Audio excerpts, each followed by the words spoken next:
Olá, seja muito bem-vindo ao programa Nordeste em Poesia da Viçosa TV. Eu sou o Gerson Adilon e a partir de agora você vai acompanhar o episódio número 4 da nossa programação dentro dos estúdios da Viçosa TV. Não se esqueça de curtir o vídeo, compartilhar e se inscrever no canal. Está começando agora mais um Nordeste em Poesia.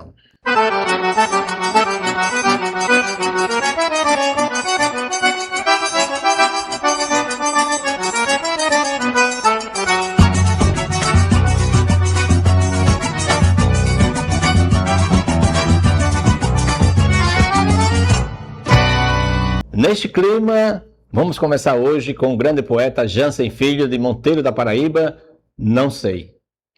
Não sei se cabem na terra os sofrimentos do mundo, não sei se a vida é vazia, não sei se o mar é profundo.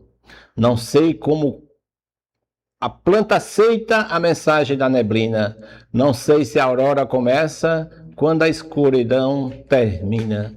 Não sei se o luxo e a riqueza são o começo do fim. Não sei se ser pobre é bom. Não sei se ser rico é ruim. Não sei explicar por que qualquer pássaro comum aprende a cantar bonito sem ter professor nenhum. Não sei se consegue alguém viver sem ter ilusão. Não sei se o cego é feliz imerso na escuridão. Não sei se pode a mentira sobrepujar a verdade. Não sei se há diferença entre tristeza e saudade. Não sei se existe mistério na semente que se planta. Não sei se a palmeira nasce, não é Deus que se levanta. Não sei se o sol que desponta e toda a terra ilumina são as palavras de fogo de uma mensagem divina. Não sei comparar a força que há entre o fraco e o forte. Não sei se a alvorada é vida, não sei se o acaso é morte. Não sei se tudo são flores, não sei se viver convém.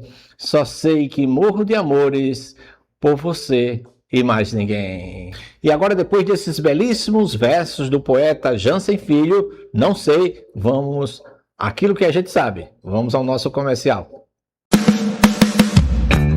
Grupo Ultra Descartáveis. Com mais de 35 anos de experiência no mercado de produtos descartáveis e com uma das maiores plantas fabris do Brasil, o Grupo Ultra Descartáveis é referência em qualidade e possui um dos maiores mix de produtos do mercado. São marmitas, hamburgueiras, potes, pratos, copos, talheres e muito mais. Como diz esse poeta, viva o Grupo Ultra, com esse povo gentil, seus produtos descartáveis fazendo os progressos mil com uma das maiores plantas fabris do nosso Brasil. Grupo Ultra Descartáveis. E aí, maravilha, dando continuidade ao nosso programa, vamos agora nos embriagar, né, na taça da poesia e das aulas do nosso amigo poeta José Dantas, ele que é poeta, escritor, cordelista no sertão paraibano, lá de Pombal, autor de vários livros, A História do Meu Lugar, Nas Águas da Poesia, Dias de Versos. Perguntamos agora ao poeta, você, José Dantas, como engenheiro, como despertou o seu interesse pelo cordel? Como eu disse, eu despertei o interesse para fazer mesmo, não só ler, nem ver, nem assistir, é fazer o meu mesmo trabalho. A História do Meu Lugar, que é no lugar onde eu nasci, em Pombal, no sítio São João, e fiz em contos e versos. Isso em outubro de 98, já foi lançado em Pombal, depois aqui em João Pessoa. Comecei em fevereiro os primeiros rabiscos. E até disseram, como é que você fez tão rápido? Olha, já estava tudo na mente, foi fácil transcrever. E ali eu estava iniciando. Eu não fui saber como é que era escrever um livro, não. Do jeito que vinha, eu ordenei os assuntos e fiz isso. E um trabalho sendo bem feito, um cordel bom e bem feito tem valor eternamente, como qualquer trabalho. Me inspirava também em Leandro Gomes de Barros, tantos outros cordelistas, Leandro de Barros é o pai da literatura de cordel.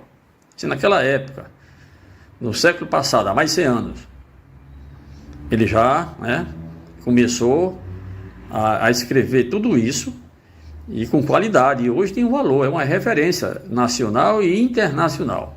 Hoje tem muitos cordelistas por aí. Uns não primam pela qualidade. É preciso primar pela qualidade para servir de lição, senão a nova geração vai aprender errado. O que é difícil? Colocar métrica e rima e poesia. A métrica se esforce e coloque, a rima se esforce. A poesia é mais difícil, porque é o encanto.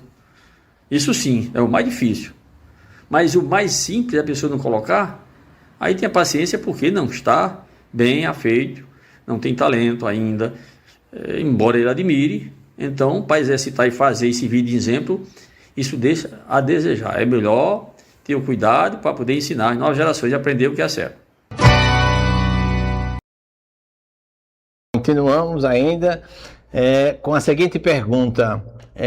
Que relação existe do cordel com outros eventos, com outras artes? Você poderia, de um modo simples, nos dar essa resposta? Os principais eventos de cultura, a gente vê que tem o cordel presente. Um estande de cordel, declamador, porque é uma arte básica, já disse, é uma arte básica, das primeiras. O mundo, quando começou a fazer poesia, era oral. E a oral, não mais simples, dessa forma de falar, que é a mais comum, em 7 sílabas poéticas e 7 linhas, que o cordel, a maioria é em 7 linhas ou em 6 linhas. Então ele tem muita força.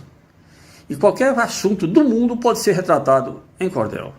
Uma linguagem de fácil entendimento, é uma linguagem encantadora, porque tem poesia também, tem a métrica, tem a rima, facilita a memorização. Por que a música tem rima? Para facilitar, memorizar e cantar. E essa memorização vem desde os primórdios, quando as pessoas precisavam de conversar, de estudar, até na área de medicina. Uma vez eu vi, lendo, e que a medicina tem muitos itens a serem observados e aprendidos, então a rima facilitava a memorizar. Então daí a importância da rima. E fica bonito, né? É um trabalho rimado, metrificado e harmonizado. E além do mais, tendo poesia que encanta, agrada e alegra e diverte e ensina. Vamos então primar por isso. Então os eventos são muitos que existem e eles têm a satisfação, é gratificante colocar uma parte, um box de cordel, de cordelista e apresentar e o povo tomar conhecimento. Maravilha. Do jeito que é o decassílabo, a setilha, a sextilha, a quadra, eu recebi uma quadra do poeta João Maci Dantas, seu conterrâneo aí da Paraíba, que ele dizia assim: passei a crer nos amigos, no amor ainda creio, quando avistei 2 mendigos dividindo um pão ao meio. Isso é muito bonito, né? Mas vamos para mais uma pergunta, grande poeta e amigo, né, e professor. Qual a real presença do cordel nas escolas? Vou dizer a você, depois a gente vai trazer um convidado especial aqui, poeta da nossa terra, em Viçosa das Alagoas, que ele já instituiu aqui nas escolas a disciplina sobre o cordel. Tá? Mas eu queria ver, até para trazer experiências suas, de como anda esse contexto no Nordeste, no Brasil, e aí na Paraíba. É no Nordeste brasileiro onde mais se exercitou essa atividade do cordel, principalmente na área pobre. As pessoas têm uma ocupação, e é uma ocupação, é uma terapia, é muito bonito. Um cordelista, um poeta, é respeitado. Ele tem palavras encantadoras, considerado uma pessoa civilizada. Então daí, aqui no Nordeste tem a força maior, mas o Brasil todo abraça, até o mundo inteiro, todo canto do mundo, um cordel bem feito, todo canto tem seu valor. E o que acontece? É didático, né? Algumas vezes que eu tenho ido à escola, já tenho algumas vezes, fui chamado, e as escolas fazem isso porque faz parte do aprendizado, né?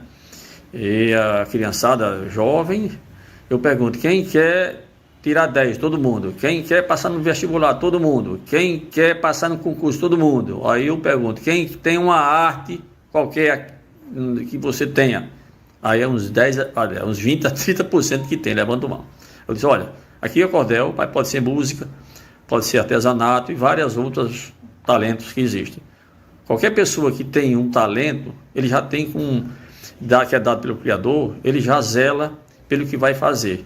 Então, se ele zela pelo talento, porque é nato, vai zelar pela atividade profissional. Então, contribui para ele tirar 10 em tudo e ser bem sucedido na vida também. Daí a importância do cordel, que é um básico, com outras atividades também artísticas. Mas o cordel, porque é leitura, ele encaixa bem nas escolas. Era para ter mais. Tem aula, vejo a nível Brasil, vídeos aí, mas era para ter mais. As escolas têm uma disciplina, têm uma exigência, uma disciplina que pudesse oferecer e com professores gabaritados que saibam ensinar bem um cordel de qualidade, e os exemplos para mostrar e os alunos exercitarem. E ali esse trabalho vai servir para a atividade profissional que ele vai exercer, seja médico, engenheiro, advogado, etc. Então, o cordel é muito básico e importante para a sala de aula e para a aprendizagem de todos nós. Maravilha, poeta. Vamos a mais uma pergunta. Você é um homem de experiência, com pós-graduação na sua atividade profissional, na engenharia. A gente pergunta assim, qual o cenário atual para o cordel, né? Com a perspectiva, tanto para o cordel em si, quanto para o cordelista.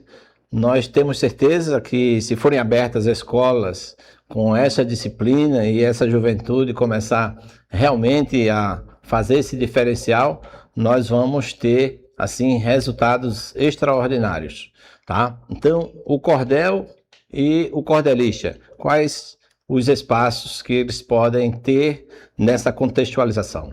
Você vê quase todo, aqui no Nordeste, em João Pessoa, em qualquer canto por aí afora, bancas de revista, outros pontos de venda, tem cordel.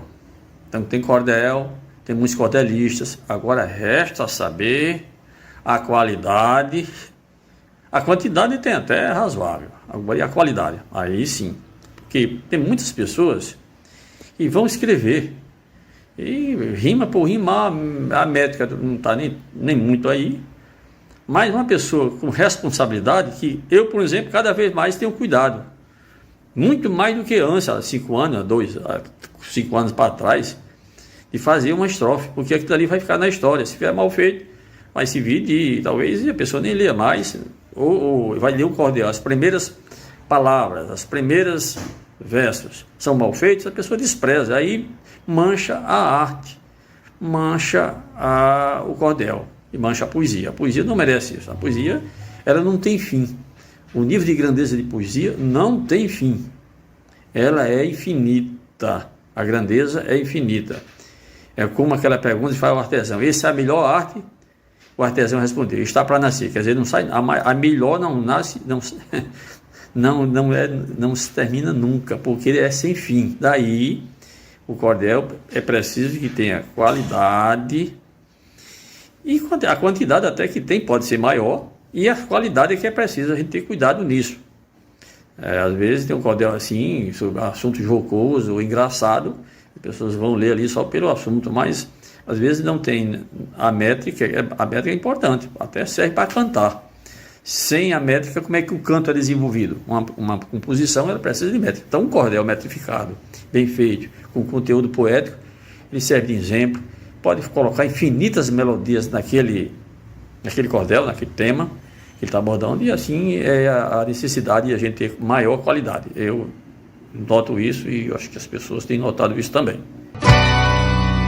Como você diz, poeta, o cordel cabe em todas as áreas, né? Imagine alguém que agora está matriculado num curso de cordel, e aí fica uma proposta para que você seja e possa abrir também uma pasta, um link com aulas de cordel, não é? Imagine ele está aprendendo agora, sai com a namorada e abre uma garrafa de vinho, tomando um vinho, e diz para ela: meus olhos e os teus a mesma culpa tiveram, os teus porque me olharam, os meus porque te olharam, e os teus porque me quiseram. Encanta a noite, fica uma noite inesquecível, e de repente ela responde, e assim por diante, que a gente vai ter uns embates desses, não nesse programa de hoje, que nós estamos com a caixa cheia aqui, mas em outros programas. Finalizando no dia de hoje, sinal de que nos próximos programas nós teremos mais, nós perguntamos ao grande poeta do Pombal, da Paraíba, José Dantas: poeta, qual o papel das novas tecnologias na poesia e especificamente no cordel? A tecnologia é muito importante, é fruto do desenvolvimento da criatividade do homem. A poesia é criar, então a poesia é um processo criativo, a tecnologia também. Então, tudo isso, e a poesia faz comentário, escreve, aborda qualquer assunto do mundo. A poesia descreve, ela tem a forma de encantar, é uma linguagem especial, linguagem diferente, que encanta, agrada, ensina, inspira. Daí a grandeza da poesia. E o cordel tem poesia, tem métrica, tem rima, tem poesia, tem melodia. E as novas tecnologias contribuem para o homem rapidamente escrever, divulgar, fazer uma gravação, como eu estou fazendo aqui pelo celular. Então tudo isso vai ser importante. Daqui pode divulgar, repassar, transmitir. Aí é fruto da tecnologia, graças ao quê? Ao homem que inventa. Agora tem um tipo de trabalho que há 2 meses eu fiz a proposta. São tantos versos perdidos e levados pelo vento. São tantos versos perdidos e levados pelo vento, pode ser qualquer coisa, mas um exemplo de verso. Então, até mesmo essa gravação, será que vai ser perdida? Daqui a 5 anos, 10 anos vai ter disponível o acervo? Então, é importante que se tenha isso guardado. Quantos motes bonitos tem aí? Imagina o Brasil ser dividido e o Nordeste ficar independente, que é Edvandir Villanova cantando com outro repentista. Também tem outro que tem vários, infinitos, são muitos. Quando o firmamento chora, a terra sente alegria. Então são vários e vários modos. Deveria ter um setor que gravasse, não deixasse perder pelo vento, que às vezes depois de 20 anos, 10 anos desaparece, não fica registrado nenhum. Então deveria ter um registro. A tecnologia facilita isso. Então é preciso o setor público, só o setor público, porque uma pessoa só vai fazer, só faz 1 ano, 10 anos nisso. Isso tem que ser um trabalho contínuo, eternamente. Esse vídeo de lição, até os próprios bots, que são frases brilhantes, se tiver autor, às vezes é domínio público. Se tiver autor, melhor. Não tem frase de Platão, de grandes pensadores, porque não tem a frase desses repentistas, desses cordelistas, que são frases brilhantes, além dos versos. E assim, vamos. Maravilha. Agradecemos, assim, emocionados, pela participação de José Dantas, esse poeta que... Eu acho que assim a gente não pede a Deus para ter amigos, para conhecer pessoas. É Ele que tem essa sensibilidade de colocar em nossos caminhos pessoas que marcam, né, de forma especial. José Dantas, nosso muito obrigado. Dizemos a todos vocês, telespectadores, que no próximo programa nós teremos sim mais uma participação do poeta de Pombal.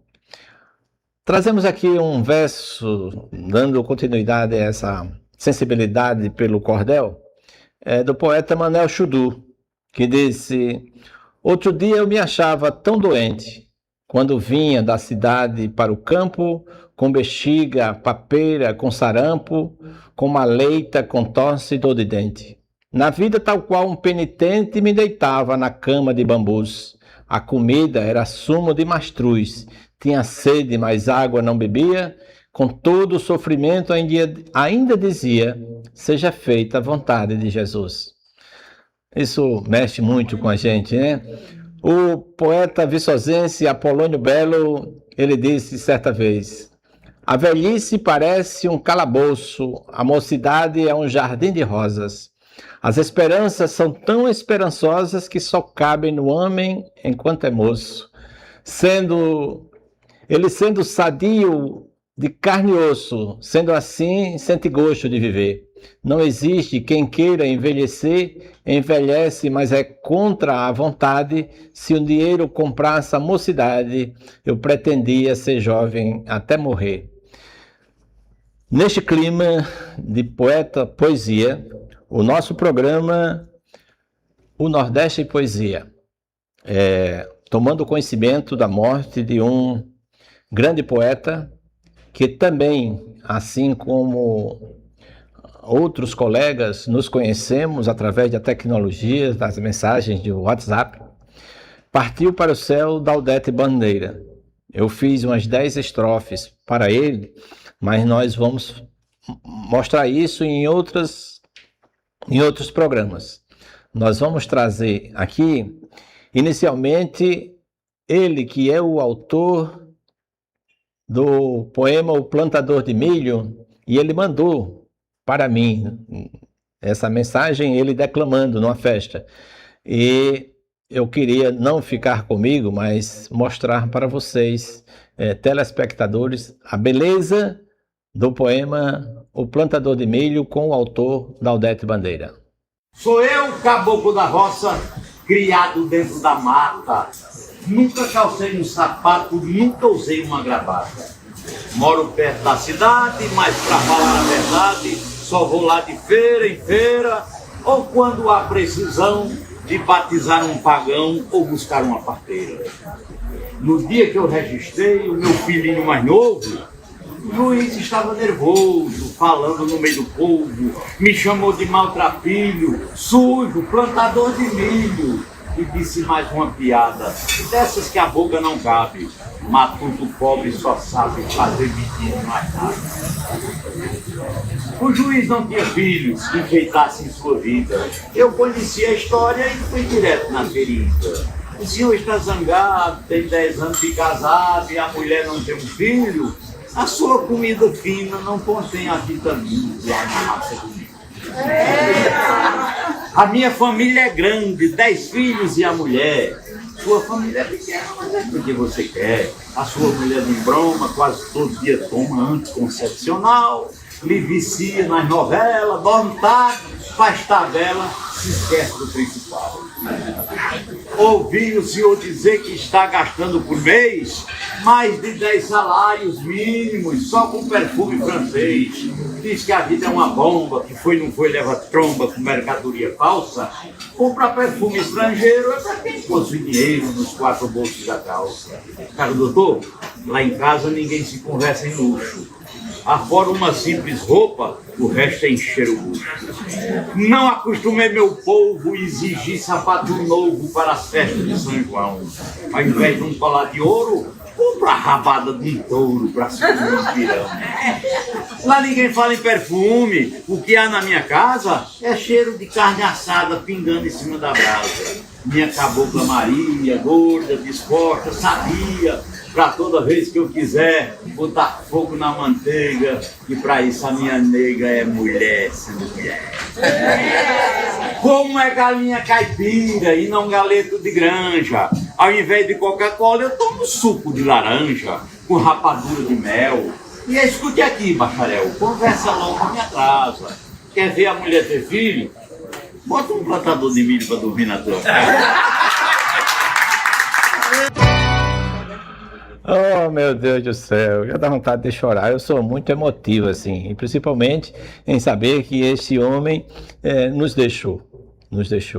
Mas o Nordeste, o mundo da poesia nordestina, começou sim a prestando homenagem ao mesmo.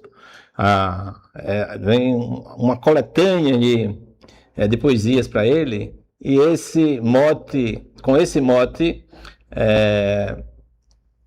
Gaudete Bandeira jamais será esquecido. O grande Gaudete Bandeira jamais será esquecido, de Heleno Alexandre. Vamos ver. Eu dei uns cortes, porque é grande, muitos poetas de vários lugares do nosso país, né, prestando essa homenagem. Então, tem essa do Heleno Alexandre, mas nós também temos a do Marciano Medeiros, que é partindo Partindo da Alta Bandeira, deixando forte a saudade. Partindo da Alta Bandeira, deixando forte a saudade, de Marciano Medeiros. Depois a gente vai ver o do Heleno Alexandre. No Riacho Boa Vista, ouvia desde menino o avô Manel Galdino, que foi grande repentista, ganhando espaço e conquista nos sítios e na cidade, demonstrando agilidade nos seus versos de primeira, partiu da Aldete Bandeira, deixando forte saudade. Olha aí, são vários poetas declamando nesse vídeo. Quem tem interesse, entre em contato conosco, a gente vai passar, mas eu acredito que essa altura já está nas redes sociais, tá? E aí pode pegar, se tiver dificuldades, fala conosco que a gente manda para vocês. E agora o mote, grande Gaudete Bandeira, da Aldete Bandeira, jamais será esquecido, o mote de Heleno Alexandre. Quando alguém vai embora, a saudade aperta o peito, mas existe sempre um jeito para alegrar a quem chora. O coração lembra agora do poeta tão querido, amoroso e divertido, que deixou marca certeira. Grande Gaudete Bandeira, jamais serás esquecido. Glosa Marli Emerico Ferreira, Florianópolis, Santa Catarina, integrante da Academia Catarinense de Cordel. Completando esta homenagem, a gente traz, isso não quer dizer que nos outros programas a gente não volte a falar do Gaudete Bandeira, vamos falar assim. Mas agora o grande amigo João Maci Dantas, lá da Paraíba, ele também fez o mote e descreveu, são várias estrofes, mas a gente dá uma enxugada aí e vamos ouvir aí o João Maci Dantas, lá da Paraíba. Ao saudoso amigo e irmão de arte Gaudete Bandeira, mote em 10 sílabas. Sem Gaudete Bandeira, a poesia perde um pouco de sua identidade. Autor, Jomacir Dantas Nóbrega. Repentista, nascido no sertão, alma leve, sem queixas e sem mágoas, quem compôs, conversando com as águas, foi o mesmo que fez Capim Verdão. Do quarteto ficaram Chico e João, porque Pedro também virou saudade. E se o reencontro for verdade, eles vão refazer a parceria. Sem Gaudete Bandeira, a poesia perde um pouco da sua identidade. Ele foi oriundo das entranhas, lá de Santa Gertrudes, povoado, mas no ventre materno foi gerado na pequena São José de Piranhas. Sua voz ecoava nas montanhas, na doçura da musicalidade, e o seu verso acalmava a tempestade nos dobrados da sua melodia. Sem Gaudete Bandeira, a poesia perde um pouco da sua identidade. Via além do olhar fisicamente. O seu verso alcançava a parte extrema. Exaltou do Nordeste em seu poema as belezas da terra e sua gente. Não morreu, viverá eternamente. Que um poeta da sua qualidade vence a morte cantando a liberdade e do cárcere, do túmulo se desvia. Sem Gaudete Bandeira, a poesia perde um pouco da sua identidade. Este é o João Maci Dantas, um poeta que fomenta muito a cultura da poesia, já mais de 150 festivais já coordenou em todos os nossos Nordeste, fora, em Brasília, etc. e tal, que presta também essa homenagem. Mas é bom uma homenagem de um poeta que ele presta a ele mesmo, né? Fazendo suas letras ecoarem no mundo das letras e no mundo do cordel. Vamos ouvir esse cântico, esse belíssimo cântico do próprio poeta Gaudete Bandeira. Água de bonitas cores, com seus profundos rumores, me diga de onde vem.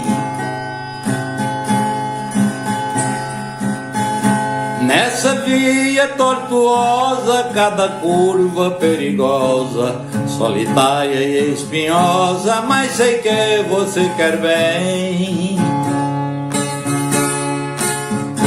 Aqui não conhece nada, mas não errou a estrada, o seu caminho está certo.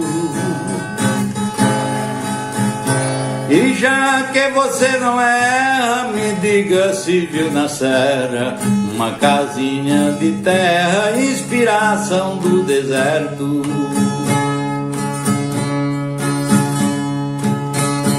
Ó água, aquela casinha foi propriedade minha, consolo da minha mágoa.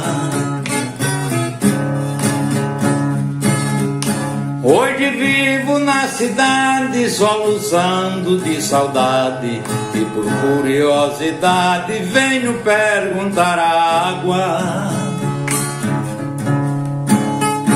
Naquela casinha habita uma mulher tão bonita, um corpo de mãe Joanina. Muito linda de cintura, cor morena, boa altura, e o seu olhar se mistura com o verde da campina. Grande poeta, receba estes breves instantes que falamos a seu respeito, e receba da nossa Viçosa TV esta homenagem breve, mas muito especial, feita com muito carinho a você, Naudete Bandeira. Onde quer que esteja, lembre que esse exército de poeta, não é, do Nordeste todo, do Brasil, estará sempre lembrado de você, tá? Que Deus o conserve, e onde estiver, com certeza está no lado bom, e console e conforte toda a sua família. Receba com carinho esta breve homenagem para você, da queridíssima Viçosa TV. Isso. E agora nós vamos receber aqui uma convidada especial, convidada que nos encanta pela forma eclética, né? Assistente social, professora, poeta, presidente de bandas de músicas, ela cantora, e vai dar uma colher de chá aqui pra gente, cantando um pedacinho de um fado, mas ela vem aqui para mostrar seus trabalhos e seus serviços. Convidamos agora a digníssima, a queridíssima. Eu vou fazer uma surpresa, tá certo? Deixa que ela se apresente aqui mesmo, tá certo? Ou apresente. Não, vou chamar assim, Adélia Amorim. É a nossa convidada agora.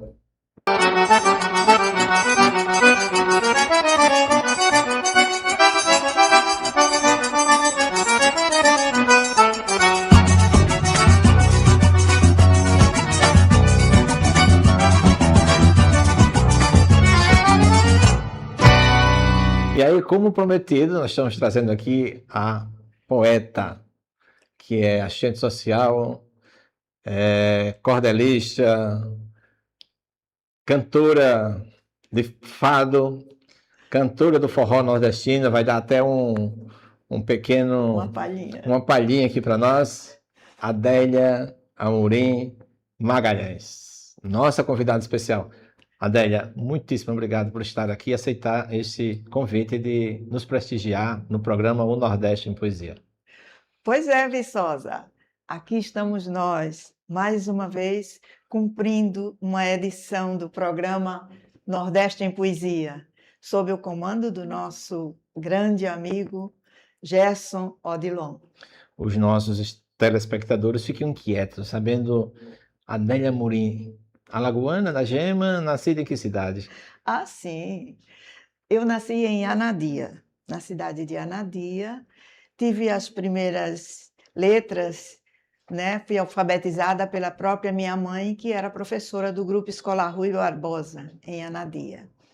Mas quando chega a época da gente mudar de turma, de classe, não é? Minha mãe também foi transferida para Maceió, sendo professora em Anadia.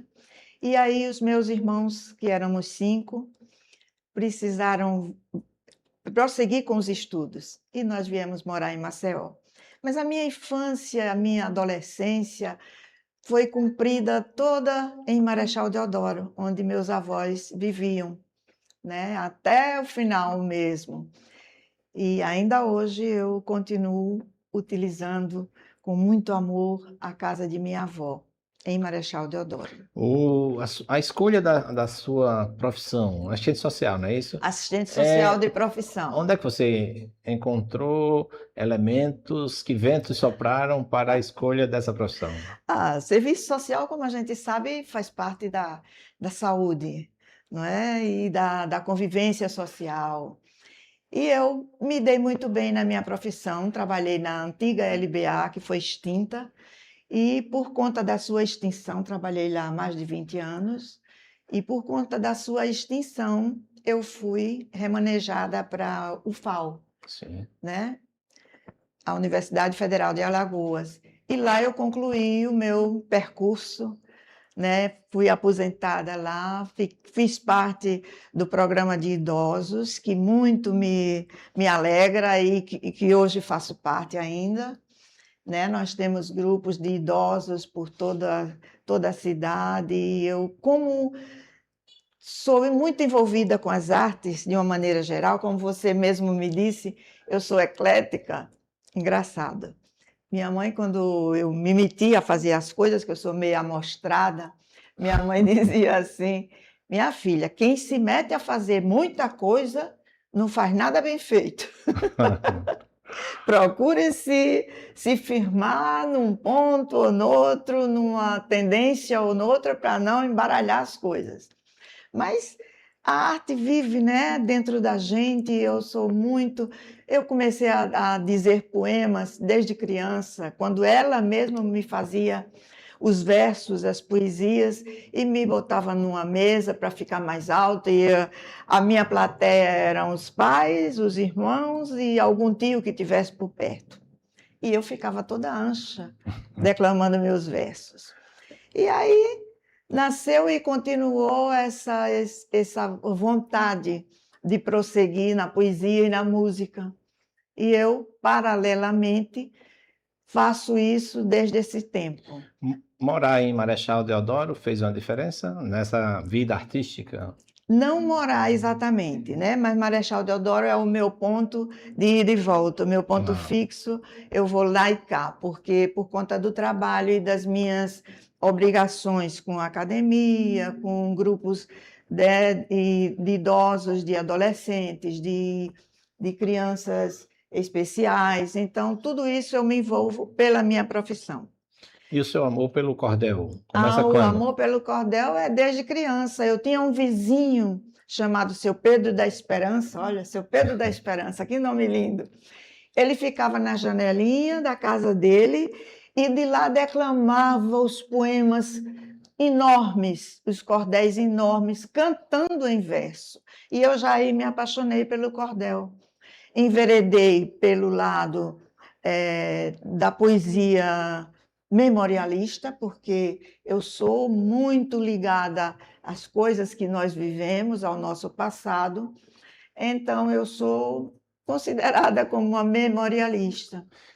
Mas, e aí vem tudo, né? Tudo da infância. Existem alguns cordéis que você escreveu, né? Vamos ver se o pessoal da edição alguns cordéis coloca aqui que publiquei, exatamente. Deixa eu ver se tem. Eu trouxe alguns para até mostrar, os telespectadores podem adquirir.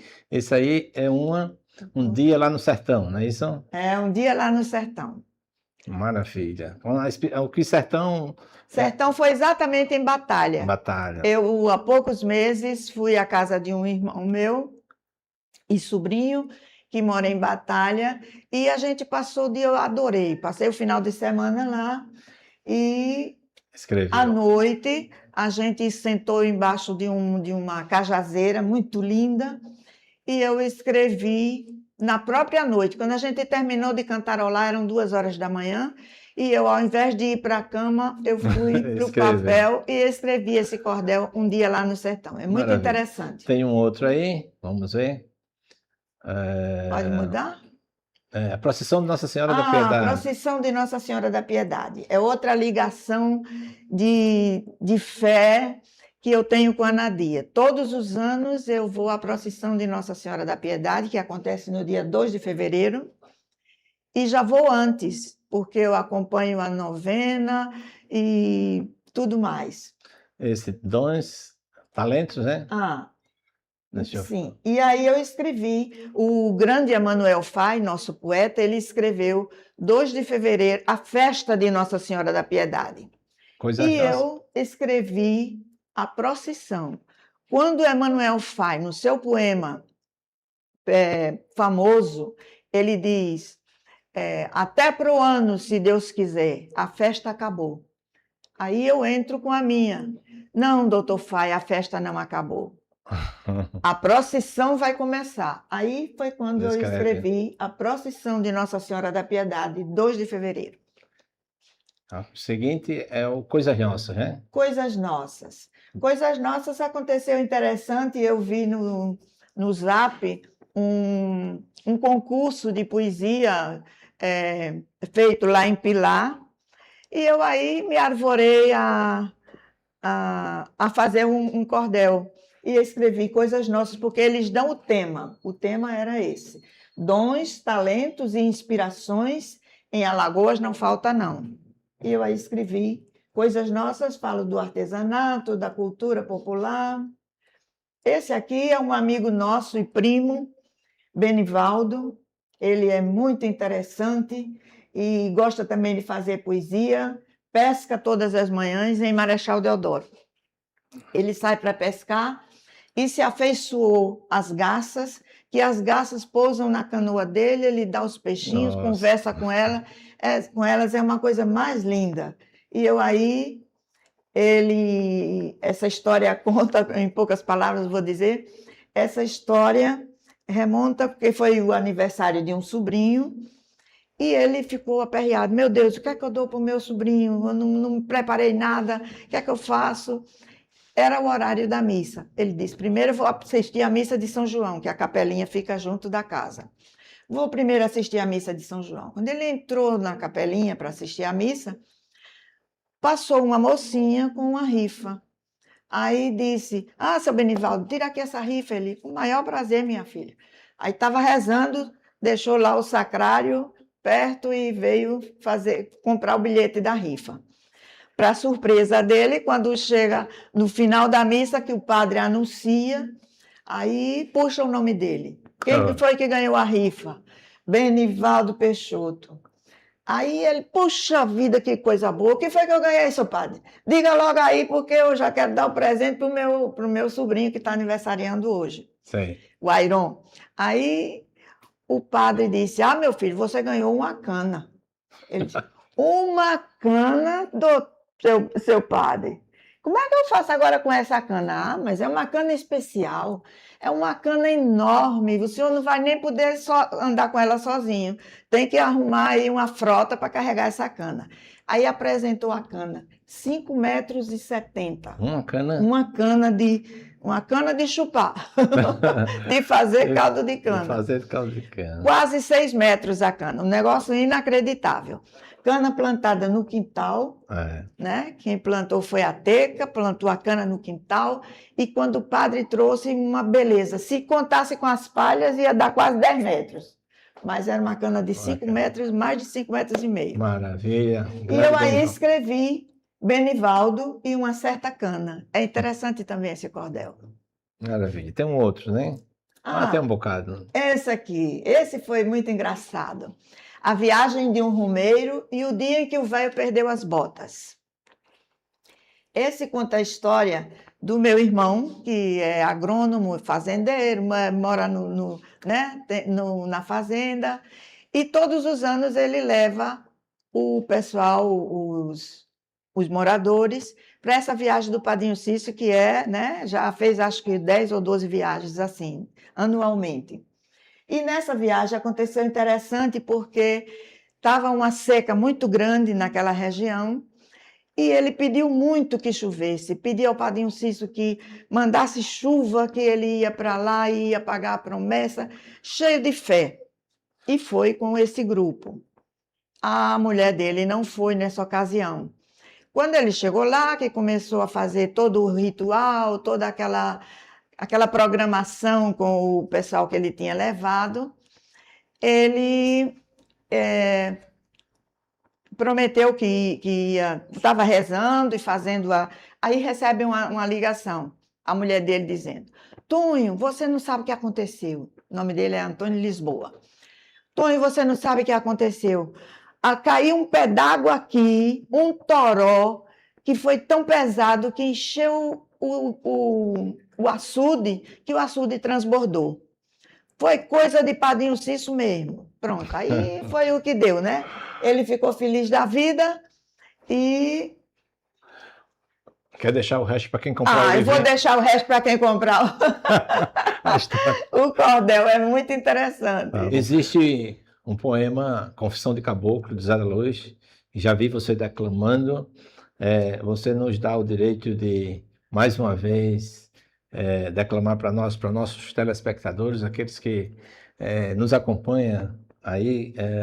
Maravilhoso. Vocês não podem perder. Vamos lá com a Adélia Amorim. Vou tentar, porque é uma coisa que vem da infância, vem da juventude, vem... Então, eu decorei há muitos anos. Ainda estava, acho que no 1º ou 2º ano de ginásio. Mas, como eu sou memorialista, como já disse, a memória me guarda muita coisa. Embora de vez em quando falhe, viu? Principalmente agora, nessa fase. Então, Zé da Luz, que é um poeta muito conhecido, paraibano, nascido no começo do século, mais precisamente em 1904, como também nasceu a nossa grande escritora, pianista e poeta, compositora de Lua Branca, Chiquinha Gonzaga, muito conhecida no Brasil inteiro. Então, Zé da Luz faleceu em 1965 e eu tive o privilégio de conhecê-lo lá no Rio de Janeiro. Esse poema é muito longo, como são quase todos os poemas do Zé da Luz.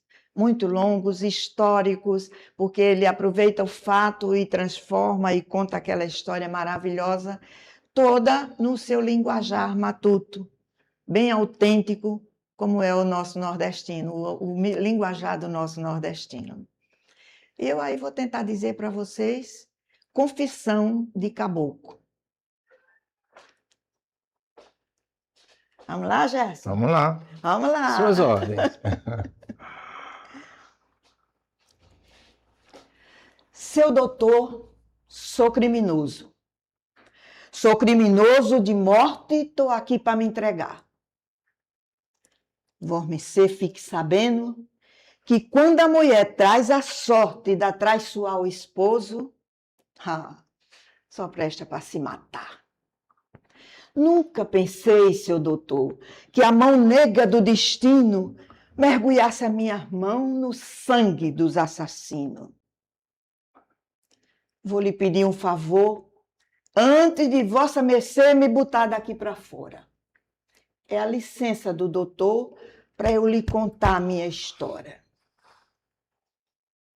Senhor doutor delegado, digo a vossa senhoria que até ontem eu fui casado com a mulher que em vida se chamou Rosa Maria. Faz 10 meses que se gostemos, faz 8 que fumo noivo, faz 7 que nós casemos. E nós casemos e nós vivia como pobre, é verdade, mas a gente se sentia rico de felicidade.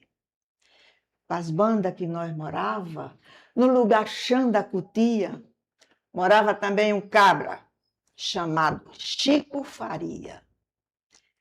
Esse cabra antigamente tinha gostado de Rosa. Chegaram até a ser noivo, só não fizeram a entrosa pro cado mané, a ureia de bode, ter desmanchado essa prosa. E dessas coisas eu sabia. Então, o Chico Faria, depois do que nós casemos, em conversa, às vezes dizia que ainda me dava fim para se casar com Maria. Eu tinha toda a confiança, nunca dei importância nas coisas que ele dizia. Adorava, eu amava essa mulher, eu tinha tanta confiança que, melhor, eu adorava com toda a minha substância. Depois disso, o meu resumo era viver trabalhando sem da mulher ter ciúme. A mulher, por sua vez, doutor, nunca me deu o cabimento de eu pensar que ela um dia fizesse um farcejamento. Mas, seu doutor, tome tempo no resto da minha história, que o ruim chegou agora.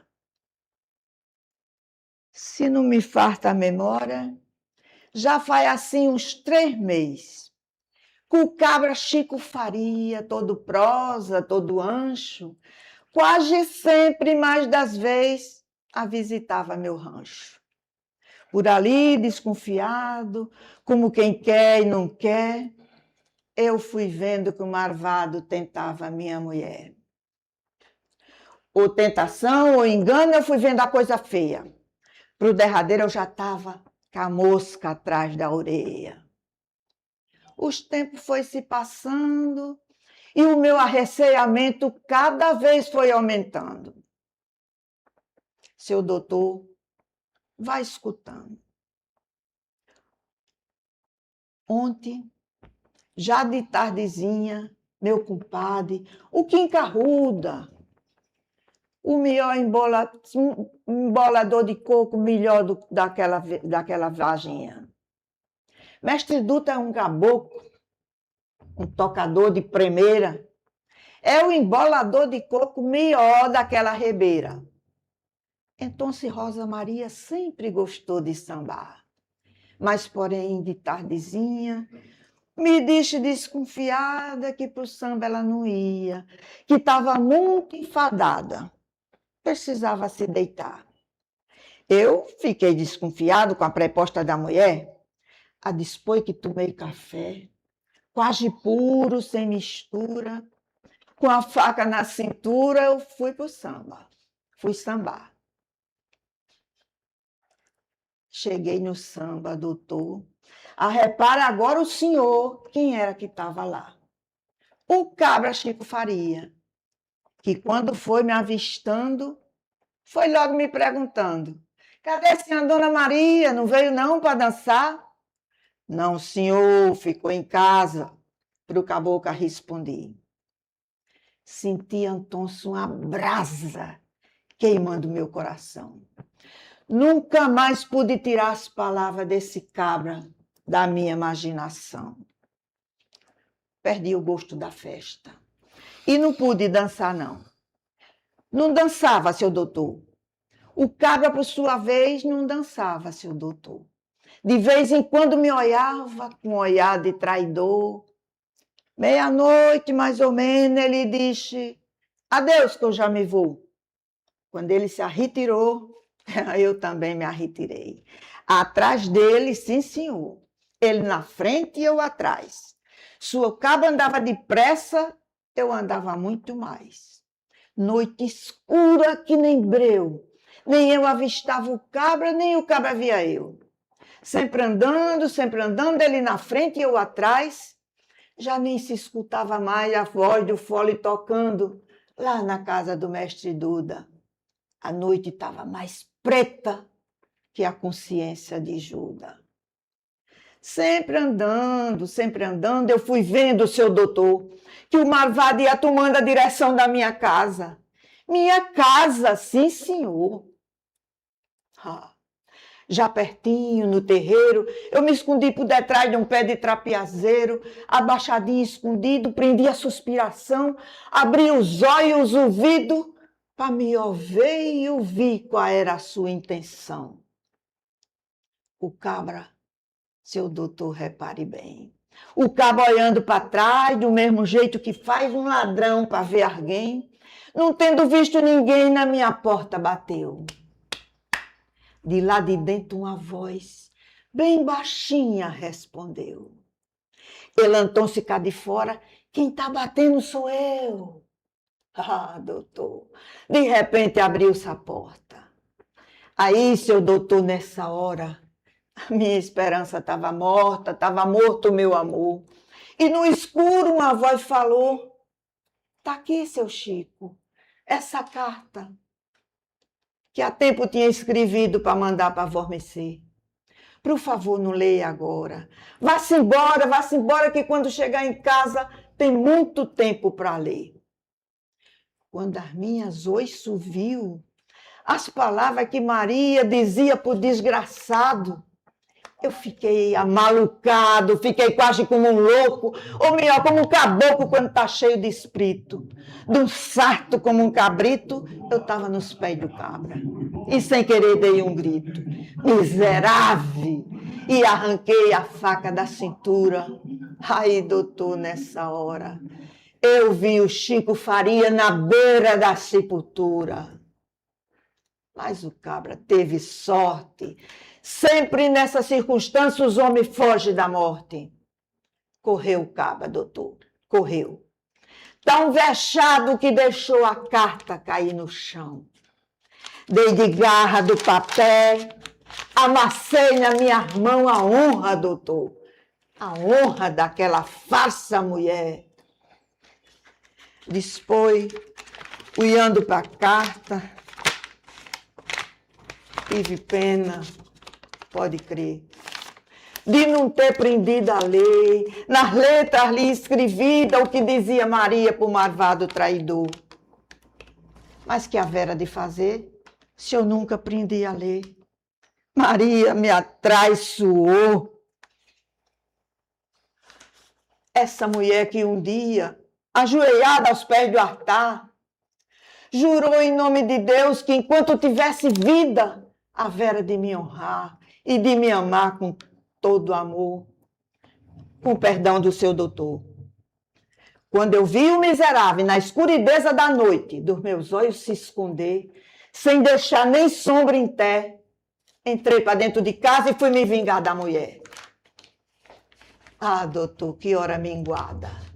Maria estava ajoelhada, chorando, rezando com as mãos postas. Orando e chorando por Deus pedia, por cálice, por hóstia, por Jesus crucificado, que eu não fizesse isso não. Eu estava, doutor, eu estava cego de raiva e paixão. Sem dizer uma palavra, agarrei nas suas mãos, levantei ela para riba, enfiei até o cabo do pé ferro da Parnaíba para o riba do coração. Sarvei a honra, doutor. Sarvei a honra, pois não. Depois que eu vi Maria cair sem vida no chão, eu vim falar com você. Vim confessar o meu crime e me entregar à prisão. Se o senhor não acredita que eu sou criminoso ou não, está aqui a faca assassina. O sangue na minha mão. Está aqui o sangue, doutor. Lhe peço um grande favor antes de vossa mercê me mandar lá para a prisão, que eu já sei que vou. Me leia aqui essa carta, me leia, para eu saber como Maria preparava a traição. A carta. Lendo lá. Seu Chico, Xandacutia, digo a vossa senhoria, só lhe escrevo essa carta para o senhor ficar sabendo que eu não sou a mulher que o senhor está entendendo. Se o senhor continuar com seus desbiques atrevidos, o jeito que tem é contar tudo ao meu marido. O senhor fique sabendo que com seu descaramento não faz nunca eu quebrar o sagrado juramento. Eu jurei nos pés do altar no dia do casamento, se o senhor é enxerido, encontrou uma mulher forte, o nome do meu marido. Honro até a morte. Sou de vossa senhoria, sua criada, Maria. Doutor, me responda o que é que eu estou ouvindo. O senhor leu ou não leu essa carta? Está me iludindo. Matei Maria inocente? Doutor, meu Deus, Maria estava inocente, me responda, por favor. Inocente. Sim, Inocente, senhor. sim, senhor. Matei Maria inocente, por quê, seu doutor? Por quê? Matei Maria somente porque não aprendi a ler. Infeliz de quem não lê uma carta da ABC. Sou 2 vezes criminoso, doutor. Que castigo, que miséria, que horror, que crime não saber ler. Obrigada. Maravilha. Zé da Luz, viu? Zé da Luz. Nosso paraibano. Minha amiga. Muito legal, é emocionante, viu? Obrigada também. Eu pago um preço por ser muito emotivo. Diz que a gente chega a uma temperatura em que a gente começa a derreter. Né? É verdade, é verdade. O coração fala mais forte, a emoção. Os sentimentos afloram, né? E a gente se derrete mesmo. Verdade. É isso aí. Mas eu vou pedir a você que você cantar um fado ou um forró. Foi mangaio. O fado ou forró? Eu sou do Tudo com fado, F, né? eu sou do fado Do ao fado. forró. Eu vou cantar. Perguntaste-me outro dia se eu sabia o que era o fado. Eu disse que não sabia. Tu ficaste admirado, sem saber como eu vivia. Eu menti naquela hora e disse que não sabia, mas vou te dizer agora. Almas vencidas, noites perdidas, sombras bizarras, na muraria cantam rufias, choram guitarras, amor, ciúme, cinzas e lume, dor e pecado. Tudo isto existe, tudo isto é triste, tudo isto é fado. Se queres ser meu senhor, se me queres ao teu lado, não me fales só de amor, fale-me também do fado. É a canção que é meu ciúme, e só nasceu pra me prender. O fado é tudo que eu digo, mas o que eu não sei dizer. Almas vencidas, noites perdidas, sombras bizarras, na muraria cantam rufias, choram guitarras, amor, ciúme, cinzas e lume, dor e pecado. Tudo isto existe, tudo isto é triste, tudo isto é fado. Maravilha, Obrigada. parabéns, viu? Lembre-se que a gente vai deixar um contato aqui para qualquer show com a nossa queridíssima Adélia Magalhães Amorim, tá? Vamos deixar aqui, vocês podem entrar em contato, foi beber uma aguinha aqui merecidamente. E nós ficamos por aqui. Tá certo? Agradecidos a todos vocês, telespectadores, que nos acompanham no Nordeste em Poesia, na Viçosa TV. Até a próxima eleição e que Deus nos abençoe sempre. Se Deus quiser. Muito obrigado. Obrigada, foi um prazer enorme estar aqui, complementando esse programa, e eu me senti muito bem. Quando quiserem me chamar, é só chamar que eu venho. Maravilha, com certeza. Tchau.